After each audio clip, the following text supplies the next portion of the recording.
Francine Guidance, bonjour. Dites-moi ce que nous réservent les énergies cette semaine.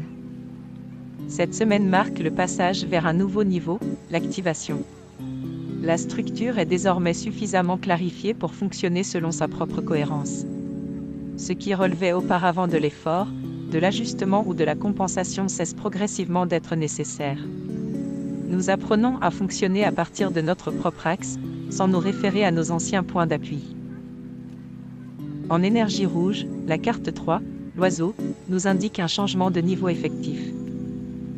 Notre énergie vitale devient disponible, non plus pour maintenir l'ancien fonctionnement, mais pour en permettre l'exécution d'un nouveau. En énergie orange, la carte 2, la vague, nous révèle que nous ressentons une instabilité. Le nouvel équilibre est en cours d'ajustement. L'ancien mode de stabilisation perd en activité, et le nouveau devient progressivement la référence. Cette oscillation est normale, elle correspond à un repositionnement naturel. En énergie jaune, la carte 4, la meute, nous indique que nous cessons de nous définir par rapport aux autres. Le point d'appui se déplace vers l'intérieur. Ce qui guidait auparavant notre manière de fonctionner perd de son influence. En énergie vert, la carte 28, le tigre, nous indique une tension profonde liée à ce nouveau fonctionnement. Une partie de nous peut encore chercher un appui dans l'ancien fonctionnement. Cette tension n'est pas un blocage, mais le signe que l'autonomie réelle s'installe. Nous apprenons à nous stabiliser différemment.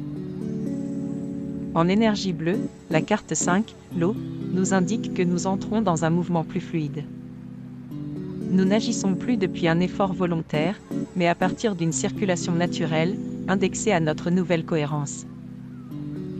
En énergie indigo, la carte 30, le soleil, nous fait prendre conscience qu'il n'y a plus lieu d'avoir peur. Tout devient simplement clair et direct, porté par un mouvement juste. En énergie violet, la carte 8, le serpent, nous indique que nous fonctionnons et avançons désormais suivant notre nouvelle configuration. Notre mutation est effective. Le nouveau fonctionnement devient la référence principale. La carte conseil, la solitude bienheureuse, nous invite à laisser notre nouveau fonctionnement se stabiliser sans interférence. Le calme, la présence et le recul permettent à celui-ci de s'installer durablement. Ce temps de solitude n'est pas un retrait, mais un espace d'activation. Voilà pour la météo des énergies de la semaine. Pour effectuer votre météo personnalisée, je vous invite à réserver votre consultation via Calendly, Francine Guidance. Contrairement à une guidance générale, je répondrai de manière plus précise à votre question par le biais d'une guidance flash, d'une durée de 20 minutes, et au prix avantageux de 15 €. Merci à vous et à bientôt.